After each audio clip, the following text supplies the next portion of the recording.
up, fam? Welcome back to the Whoa, Let's Go podcast. Happy Wednesday, everybody. I hope you're having a great week, but per usual, it is about to get way better because I have a fantastic guest on the podcast I'm so excited to interview. I have Ann Voskamp on the podcast. She is probably no stranger to any of you. She's written several books, and now she has a children's book out, which I am super excited about, called Your Brave Song. I'm excited because I get to read these children's books to Honey, and not only do I get to minister to Honey through that, but it ministers to me when authors like Ann write children's books. So Ann, I'm so excited to have you on the podcast. Thanks for taking the time to just be on and encourage all of us. So good to be with you, Sadie. And makes my heart sing to think about, as a mama of 7 kids, I have read thousands and thousands of books to kids. We homeschooled our kids. It was like 2 hours of reading every day and then tucking kids into bed at night. And you're right, Sadie, when we go ahead and when we read books as the mother, yes, we want to impart something to our children, but it's also really beautiful when the book is actually speaking to parts of our own souls too. It's true. And it happens so many times. Oh man, I have this one book I've read over Honey so many times. Like, I'll let Honey pick the book, but I end up picking that one every night. And it always just speaks to me. Like, it makes me teary-eyed sometimes whenever I read it. It's called, what's it called? It's called Good Night, My Darling Dear is the one. And I don't know if you've read that one, but it's beautiful. And I was thinking when I got yours, and I have to say, the reason I don't have it here today to show all of y'all the beautiful cover it is because I brought it home yesterday to read it to Honey, and I forgot to bring it back. But I have to say, what's really cool about the book too is my mom just saw it walking past me, and she goes, "That book is beautiful." And I go, "Oh, it's Ann Voskamp." She was like, "No way." And it really is just a stunning book. The message is so beautiful. And since I've read Goodnight, My Darling Dear so many times, I'm excited to have a new one to add into the pile of just such a beautiful story and book. And so, first of all, mom of 7 kids, whoa, I have a lot to learn from you.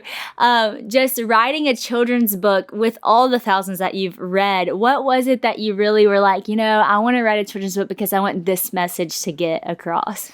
It's such a good question, Sadie. I think when we read a children's book, we as parents, we need to read a book that is not boring for us as a parent to read over and over and over again. It has to be a message that a parent needs as much as a child needs. And I think so writing this particular book is a book that as much speaks to a parent's heart as it does to a child's heart. And I think really, really, Sadie, so our children run in ages now from 27 down to 8. We have 4 boys and 3 girls. The first 6 were biological kids. We had 6 kids across 10 years, and then we have a 10-year gap. And then Shiloh, our youngest, is adopted from China. And Shiloh has literally half of a heart. And Shiloh's dealing with medical trauma. She's dealing with adoption trauma. She's terribly shy in a big world.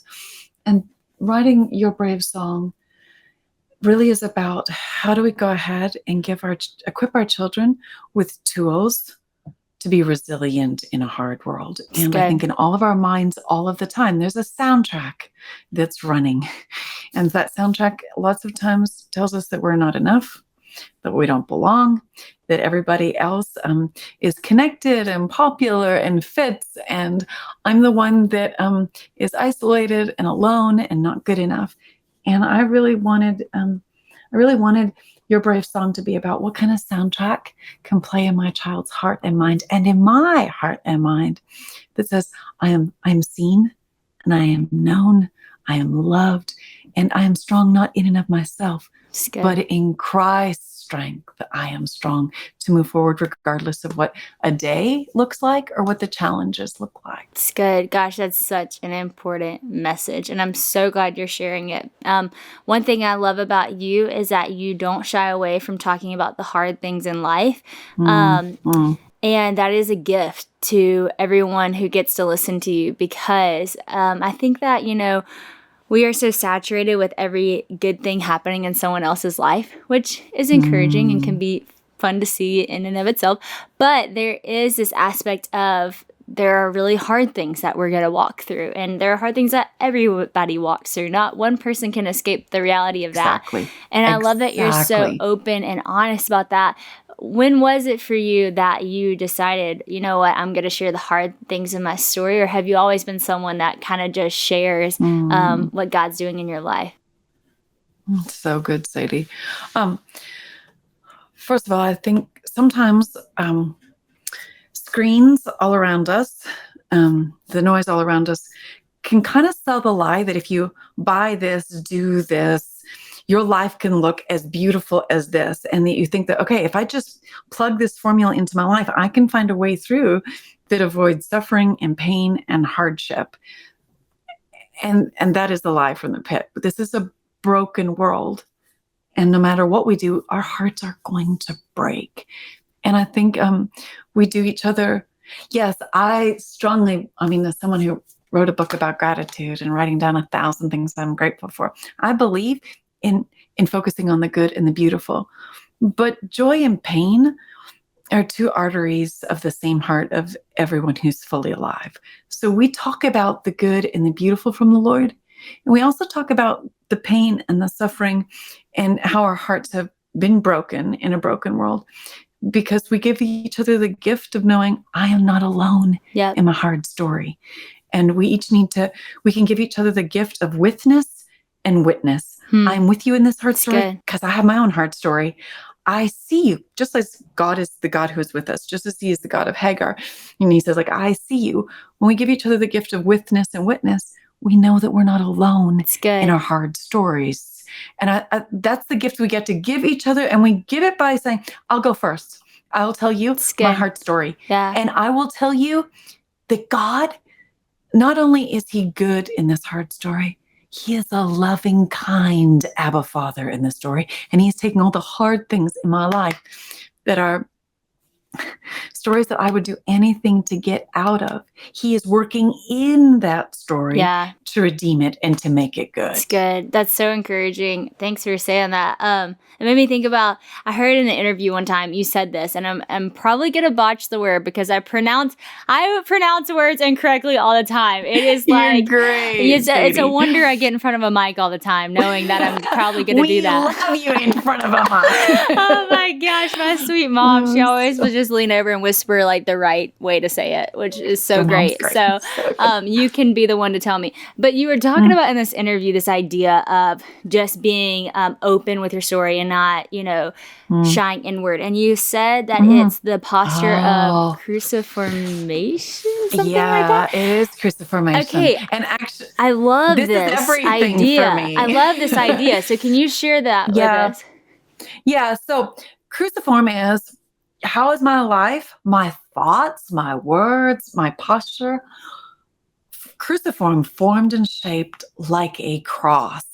And I really believe that everything comes back to, if we want transformation, it means that we have to look like cruciformation. Good. Because I believe that all change happens through the power of the cross. So how much does my life, my thoughts, my words look cruciform? And that means cruciform looking like a cross means that vertical beam means everything that comes down from the Lord, I'm going to give it back up to the Lord in praise and thanksgiving and worship. That's what that vertical beam looks like. And that cross beam, that horizontal beam, that stretching out looks like, how do I live given out into the world, reaching both towards God and towards people? So I want everything in my life to look cruciform. And ultimately, when you are living a life, a cruciformation is a life that looks surrendered. It's a life that looks given out into the world. And I think lots of times we all want change, and change doesn't come through a self-help book. Yeah. Change comes through the cross. So if I want real transformation and change in my life, it's going to come back to, what does cruciformation look like in my life? Wow, that is so good. This is why this podcast is called Whoa, That's Good, by the way. For moments like this, when you just drop that. Y'all, we love our sleep in our house. Who doesn't love sleep? And Christian and I have become big fans of Helix Sleep. Truly, it's such a great mattress. We love ours. It's personalized for us, but we actually did give it as a gift to a newlywed couple. We gave a mattress to them, and y'all, and it's been awesome. Every time we see them, they're like, that is the best mattress ever. We get the best sleep of our life. I can't remember exactly what he said, but he said, it's like when I get in it, it just like comes over my body. Like he was like going on and on about how awesome it is. And so we love Helix Sleep. Our friends love Helix Sleep. It's just a great product. And so I want to tell you a little bit more about it. When Christian and I got ready to shop mattresses, we knew Helix Sleep was the right choice because all you have to do is take a 2-minute quiz that actually personalizes the mattress just for you. And Helix recognizes that everyone's sleep is different. It's personal to them. And so the mattress should be too. They have soft, medium, firm mattresses, even mattresses that help you have more of a cooling element or support for a spinal alignment. So they really thought about all the things. When we took the quiz, we were matched with the Helix Midnight mattress because I wanted a mattress that wasn't too soft, but also not too firm, which is exactly what we got. I'm also a side sleeper, and I feel so good waking up with no aches or pains or sleepless nights. It's been a huge improvement for us. It's still soft, but also really supportive.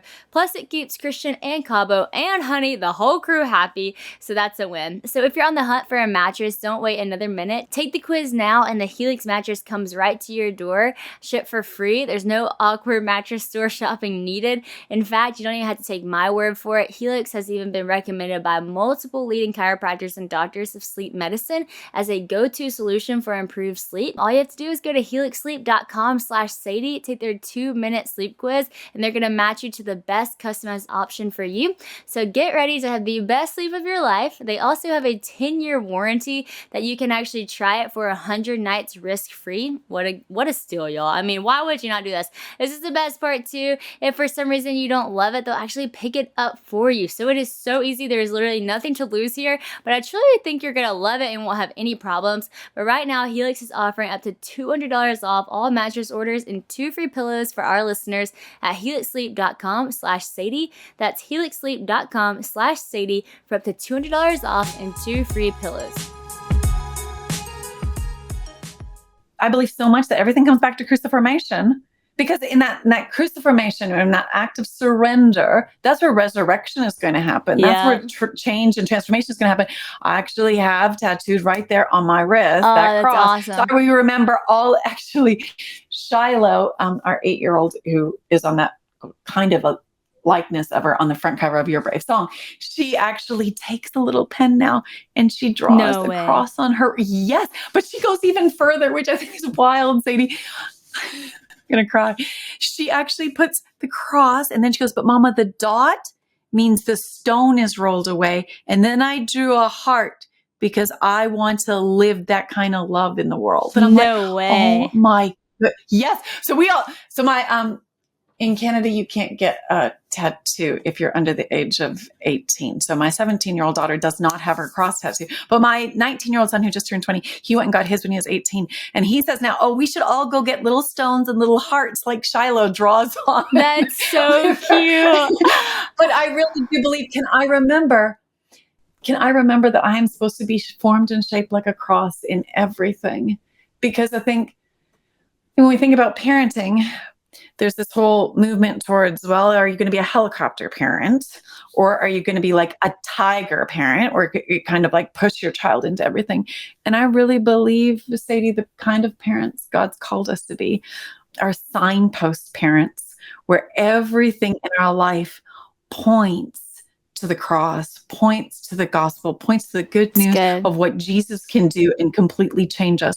So that cross on my wrist reminds me, not only am I supposed to live cruciform in all things, but also reminds me, how am I being a signpost parent, pointing my kids back to the complete sufficiency that is found in Jesus alone. That's so good. Gosh, that's a life-changing perspective right there. That's amazing. I love that so much. You know, as you're talking, I've have so many things I want to talk to you about. But as you're talking, I'm like, you know, I don't know that I really know your whole story of how did you go from living on a farm to now being New York Times bestseller, speaker, all the, and even in your past life, you talk about having all these fears, and now you're like doing all these interviews. Like, there's so much of your story that I'm like, I feel like I don't know how it went from this to this. So tell us a little bit about your story, because you did grow up on a farm, and now you're not. Well, now you actually still are on a farm. Your husband's a farmer. We're still on a farm. I'm sitting out here in my tiny house. There are sheep outside my window, and baby lambs are on this thing. So I grew up on a farm, and I was the first Christian in my family. I didn't grow up in a believing home. I got saved in a Good News Bible Club. My first memory is when I was 4 years old. I was standing on a chair at the kitchen sink with my mama washing dishes, and out the kitchen window, my 18-month-old baby sister was toddling across the farmyard after a stray cat, and she was crushed and killed by a service truck in our yard. And so my first memory is my little sister being killed in front of my mom and I. And as a little kid, I was terrified of the world where you could, like, people you love could die right in front of you. And so when I was 7 years old in grade 2, I was diagnosed with ulcers, because like fear kind of just eating out my gut. And by the time I was in my teenage years, I was cutting all through my teenage years. I didn't know what to do with the fears and the pain. And I didn't get saved till my late teenage years. And then when I was at university, I started having panic attacks, and I was diagnosed with agoraphobia, which is kind of fears of places where you don't think you can get out of, kind of like being on a podcast. Yeah. God has a sense of humor, right? Totally. But I really, me working through my fears, that has been a long journey.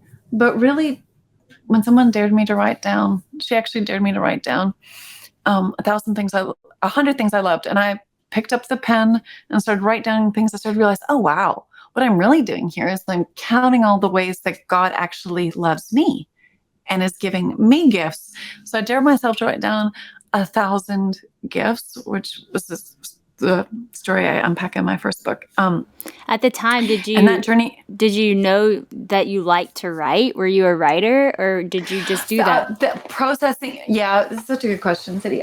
For me, from the time I was probably 14, 15, 16, all the way through my university years, journaling was the way I processed pain.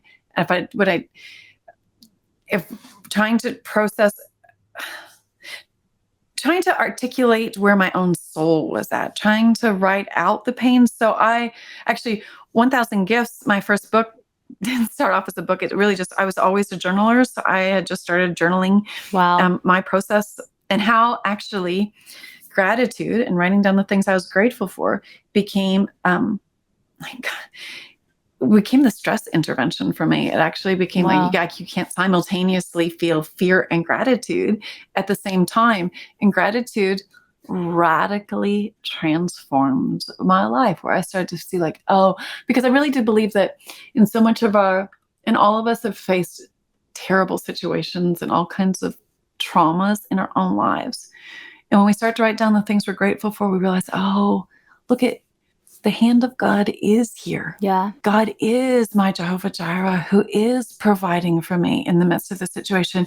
And it starts to rewire our mind, instead of looking at being vigilant for all of the terrifying things that could happen next, which was my story. It started to go, I can be safe. My Abba Father is here with me. And gratitude became the posture of my life. So 1,000 Gifts was my first book, unpacking how gratitude transformed everything. Broken Way really was about, my second book was about, if gratitude really is about us coming to the Lord's Supper, he takes the bread. He's about to go to the cross. He takes the bread, and what does he do? He gives thanks and then breaks it and passes it on. So if 1,000 Gifts was unpacking about how gratitude changed my life, Broken Way was unpacking about how does living a life of cruciformation, living a cruciform life where you live broken and given, shaped like a cross, passing all the gifts that you've been given on out into the world. How did it change my life? And then my last book, Waymaker, really is about how do I have not look for a way through, but do I have a way of life, a rhythm of life, a way of being that takes me into his presence, which is my promised land. And that way of life, that rhythm of life, is a sacred way of life. And the C of sacred is cruciformation. And the D of sacred is doxology, giving thanks. So those two have been like markers for me. It's powerful. Because I think all of us are living, like you said, right at the top, Sadie, everybody's living really brutally hard stories. Do you have a way of life that keeps you in company with Jesus, who becomes your actual way through? Wow, that is so powerful. January is a huge month of returns for lots of people after the holidays, but also it is the perfect time to buy and start the year off with some fresh clothes. My team does a lot of shipping out this time of the year, and I know so many of y'all are doing the same.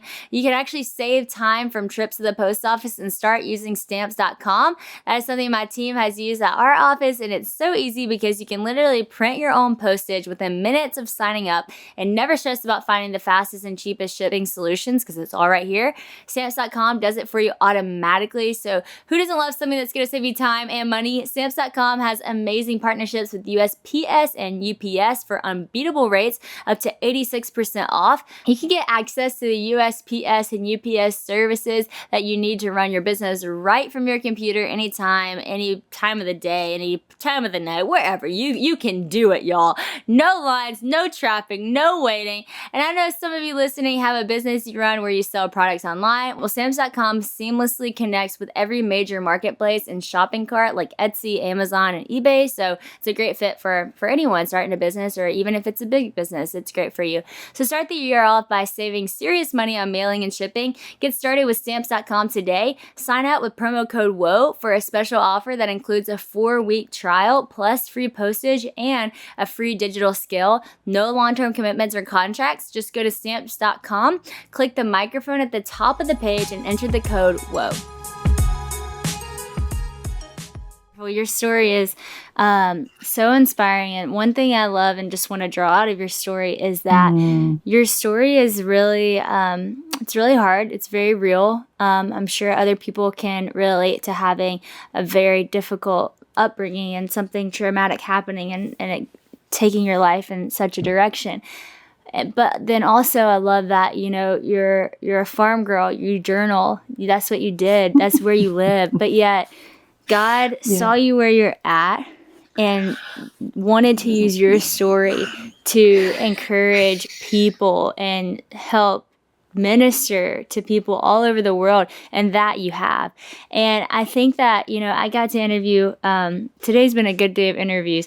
I got to interview Beth Moore earlier, and her story was, today's been a great day. A great day. A really great day. Beth Moore and Voskamp. I mean, Mama Beth, I feel very, very lucky to sit in the seat. Yes, very honored. Yes. But what was really cool about her story too is she's just a girl from Arkansas. She has a really tough story. Very traumatic thing happened in her life. It took her down a really dark path. But then she just fell in love with Jesus. It changed everything about her life, and she started teaching 6th grade girls. And what I love about y'all's stories is that it wasn't the story that so many people think they have to chase after for God to use them. So many people think they have to live a perfect life. They have to be in the perfect position. They have to be in the perfect city and the perfect time and all this stuff. And they put so much pressure on themselves, thinking like they're going to help God write their story to be used by God, but it's really kind of in a weird intention behind it.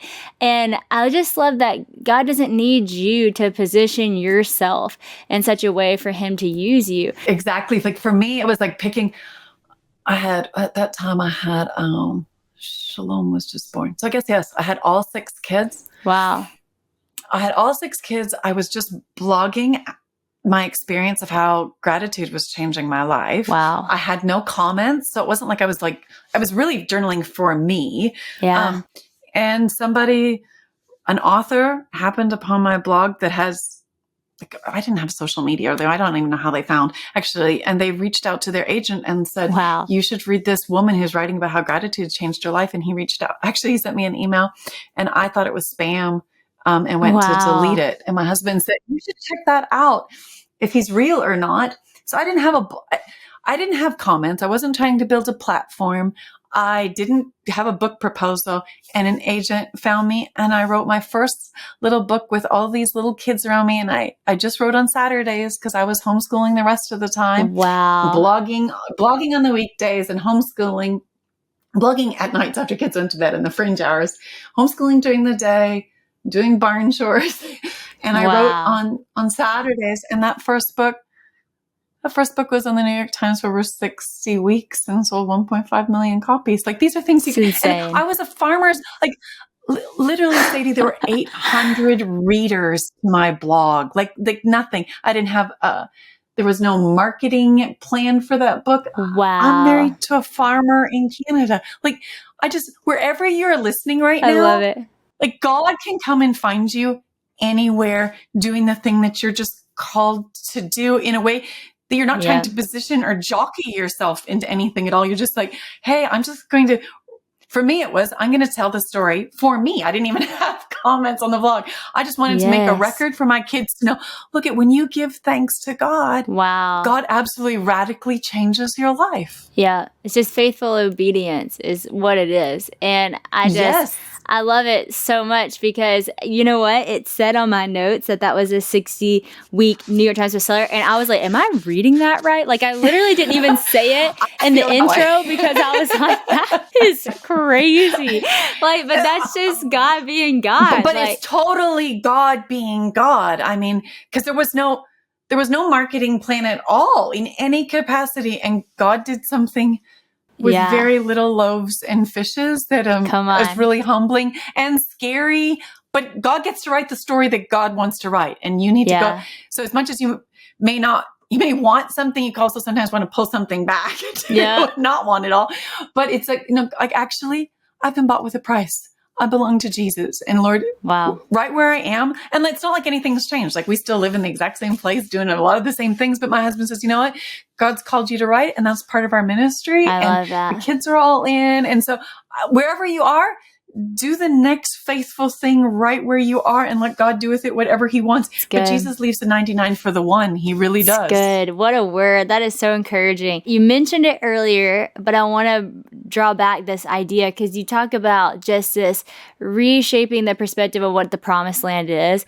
And I love this idea because I love how you say, like, well, I'll let you say it, but how you just reshape what a promised land is, because I love how you talk about it's not necessarily a destination, and so many of us think like that.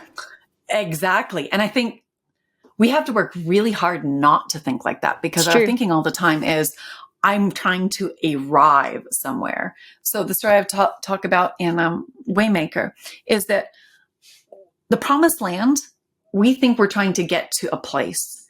And ultimately, the place we're not trying to get to a place. We're trying to get to a person. And the word shalom means wholeness and fullness and completeness, peace, shalom. But peace isn't a place. You can't buy an airplane ticket to it. It's not a holiday. It's not arriving at the top of some ladder somewhere. Peace is a person. Yeah. So the destination that we are made for is his presence. It's good. So can we have a complete paradigm shift about what is in the way, the obstacle in your way, the Red Sea in your way, where you say, like, there's no way through. Can I have a paradigm shift and say, what is in the way is actually making the way for me to turn more towards God. Yeah. So can you go ahead and have the paradigm shift and say, oh, that obstacle is actually the miracle that is driving me into Jesus' arms. Can I see that his presence is my promised land? So whether I'm facing medical issues or diagnoses or all kinds of relational challenges, things that seem like this is an impossible, no way through, Lord. Oh, maybe what is in the way is making the way for me to turn towards you and see your presence as my greatest good in life. That requires having requires saying, I don't just want a way through. I want more than that. I want a way of life that keeps me in the way himself. Wow. And that means you're going to have a cadence of life. What does that look like? Does that look like, do I have stillness first thing in the morning? Does that mean I'm having an attentiveness to say, who are you, Lord, in my life? Does that mean, Lord, how am I being cruciform in my life? How am I opening up scripture and having a fresh revelation of you? How am I examining my own heart to see what kind of fears are driving me? Do I have a way of life that keeps me in a posture of doxology? So for me, that way of life is sacred, a sacred way of life: stillness, attentiveness, cruciformity, revelation, examine, doxology. And so I unpack it in Waymaker, because I think we how can I not think of life about a destination and arriving somewhere? Arriving is arriving in his presence so that my heart is attached to his heart. It's so good. Gosh, you're so wise. Everything that you say, I'm like, I could sit on that for a little while and think about it for a lot longer. I am sitting in it and trying to actually, because it's one thing to know something cerebrally.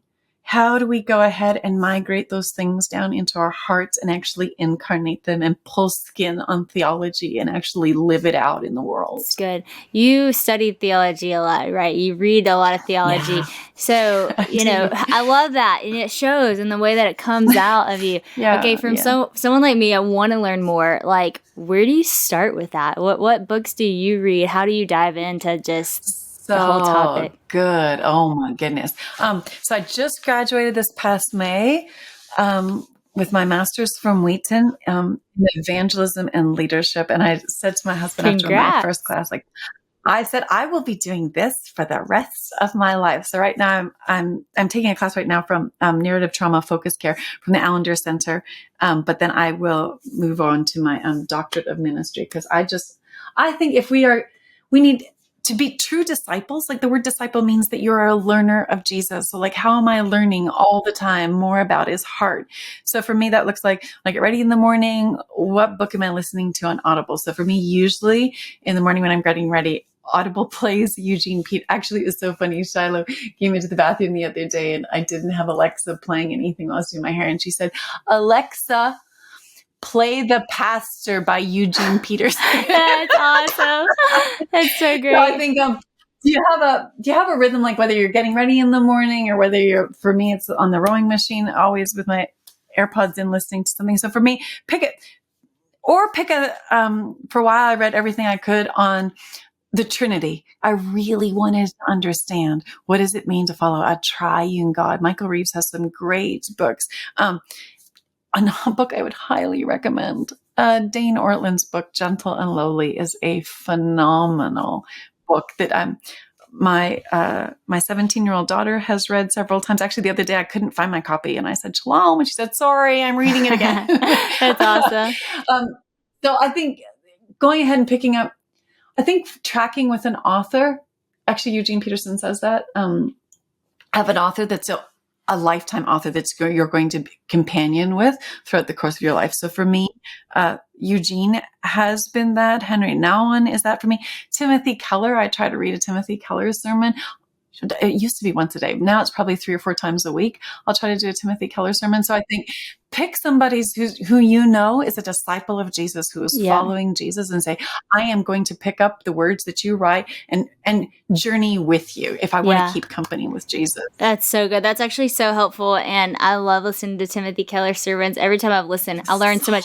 It's always one of those things where if I listen to it in the morning, I find myself not able to stop telling people what I heard later that day. I'm like, oh, let me tell you what I just heard. Let me tell you what I'm thinking about. Because it's so good. And then also Beth actually said on the podcast today as well that I need to listen or at least read Eugene Peterson. So that's the second time I've heard that today. Well, so I will definitely be doing for that. me, one of one of the greatest, I worked with Eugene on the Message when it had its 25-year update in the language. So for 18 months, I lived in the Message working through it. And it was one of the, I love Eugene's heart after the Lord. And Eugene truly believes in upside down kingdom, that we're not trying to, there are no platforms for Christians. There are only altars to come and die on. Wow. And Eugene really actually embodies that. That's awesome. Well, I'm definitely going to start reading.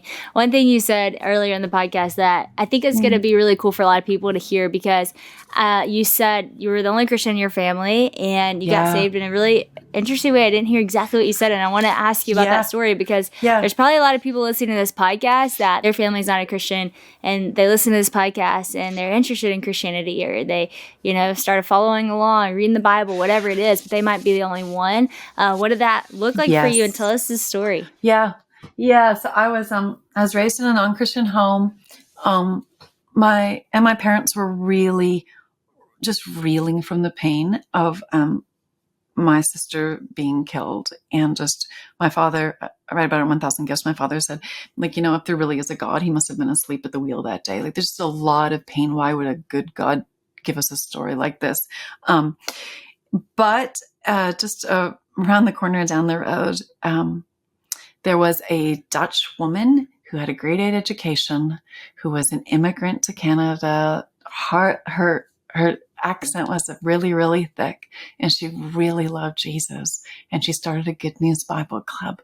And for 23 years, she opened her home up every Friday night to share the gospel with all the neighbor kids. And for the Friday night, for years and years and years, there'd be an announcement at school. Kids get off the school bus and come. She's 80 kids in her house, her garage, her basement. Even to this day, we go places and people will say, "Oh, Voskamps, I used to go there for Bible club." And I ended up marrying her youngest son, and I got saved at it. So there's a woman who had a grade 8 education, who had a thick Dutch accent, but said, "In this place right where I am going to share Jesus." Wow. And I got saved at her Good News Bible Club, and she went home to Jesus. I loved her so much. Wow. She went home to Jesus before I wrote 1,000 Gifts. She never saw the rest of that story at all. But the little girl that got saved in her Good News Bible Club got to go ahead and keep passing on the torch of faith to a lot of other people too. So I think in the midst of, I think it matters that there are people down your street who don't know Jesus. There are kids in dark places in your community that need to know the hope of Christ. How can you reach out and just grab coffee with somebody? How can you do something to reach out? I mean, there's all kinds of, whether it's Christmas or Thanksgiving or whatever, having a barbecue in the middle of the summer, and just to be a light in your own community, because you don't know the ripple effect that can actually have. That's so powerful. I love that. That's your story, and that's how you came to know Christ, because it's so true. Like, so many people underestimate what ministry can do just in your living room, on your couch, inviting people in. Exactly. Yes. Totally.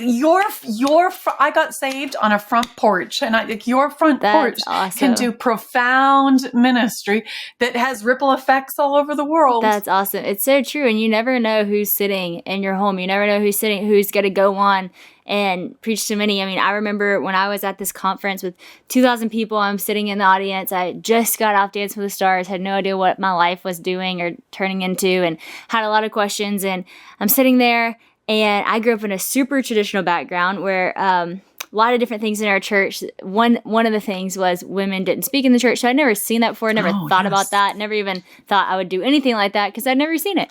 And I'm sitting there, and Alex Seeley walks out, and she was speaking that day. Wow. And her message changed my life. And yeah, it was really crazy. And it was the first time I responded to an altar call, went to the front. And the first time I ever felt like the Lord gave me a vision of what he was going to do in my life.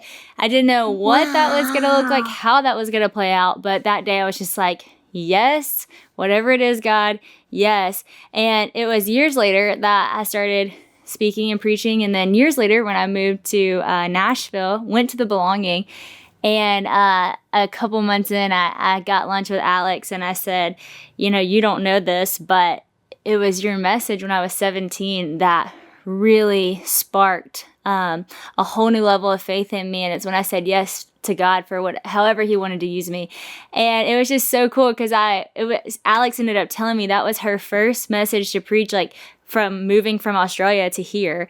And she said like she had no idea, because it's just a little youth conference, like what impact that would have made. And so you really just have to be faithful with what you have, and it's incredible what God does with it. Exactly what you said, Sadie. Like, you don't know that you don't know that you don't know. Like, we don't know how God's going to connect this story to that story to this story to that story. Yep. And this is a world of a million, billion, trillion ways. And the only one who understands all those ways is the way himself. The way is so good. I love it so much.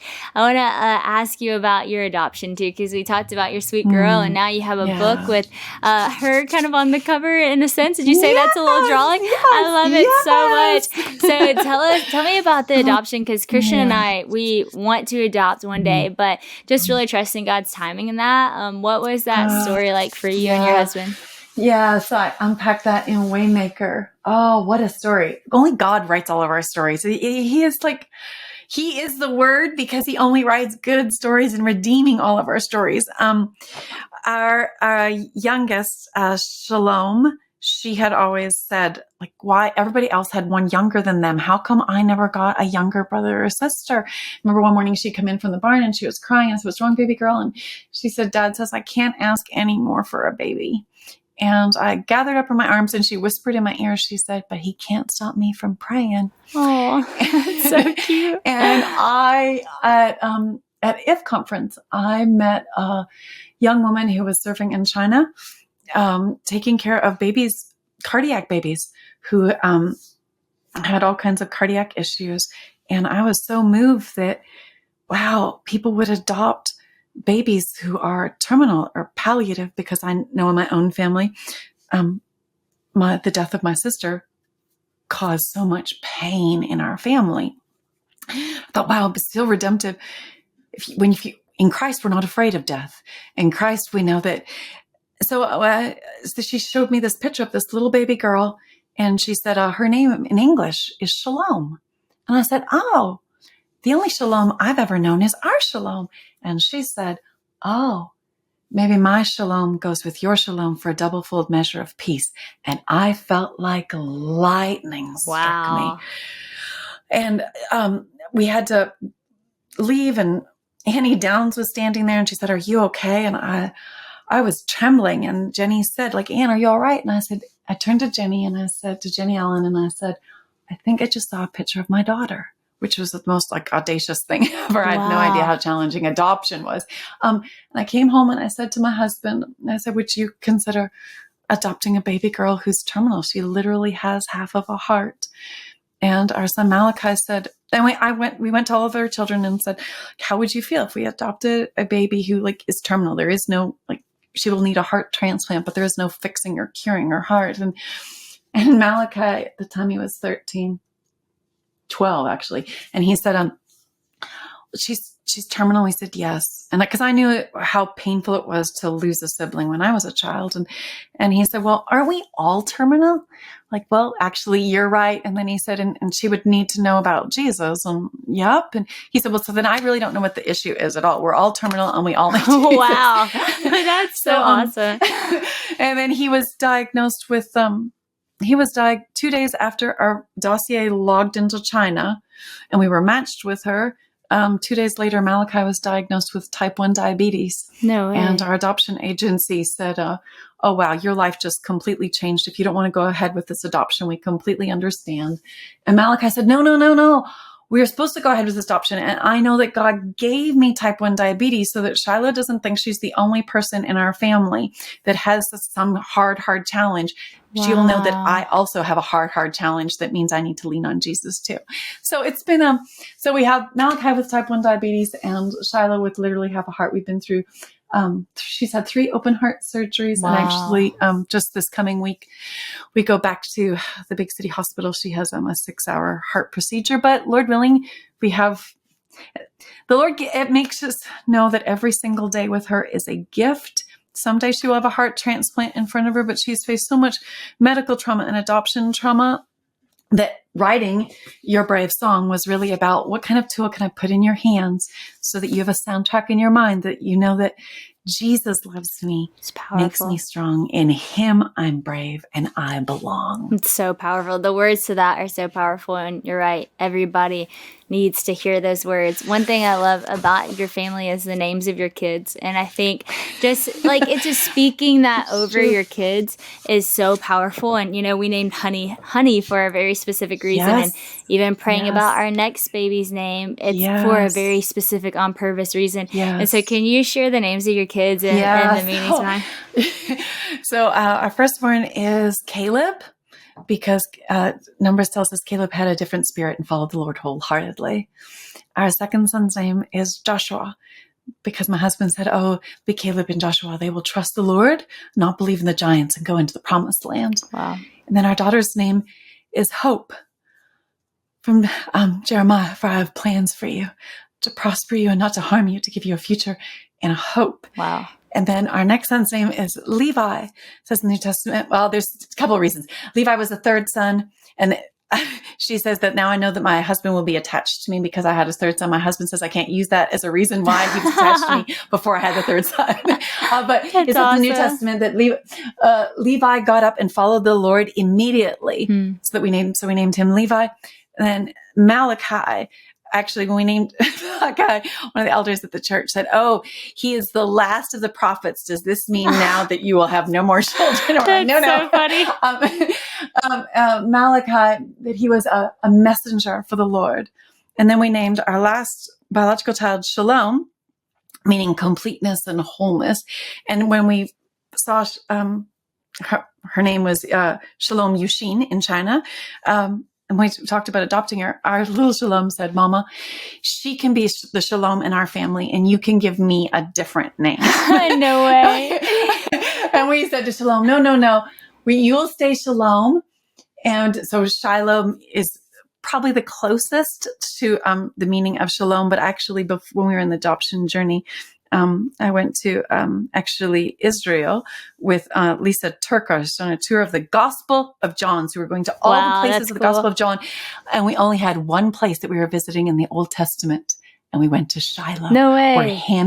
Where Hannah prayed for this child. So I remember getting down on my face with Rebecca Lyons. And I was just bawling because we didn't know if the adoption was going to happen or not. And so I tell Shiloh all the time that her mama went to the place of Shiloh, where the temple was for 360 some years. And I got down just like Hannah. And for this child, I prayed. And she says, Mama, I love my name, Shiloh. Wow. That is so powerful. I love it so much. I think it's so funny too. Kind of crazy. No, I love it. I love that Shalom said she could change her name, because I have something to really thank my mom for. Whenever I was young, whenever the movie Spirit came out, the horse, do you remember that movie? It's like Spirit. We go to the theater. I was so inspired by this story of this horse that I left the theater and I said, Mom, can I legally change my name to Spirit? And she said no. And now that I do what I do, I am so glad my mom did not let me change my name to Spirit. Your mom didn't let you change that to Spirit. Would be weird. So I'm so that thankful. Would be kind of weird. You gotta love a good mom and knowing what to speak over you and knowing what to name you. And so I love it.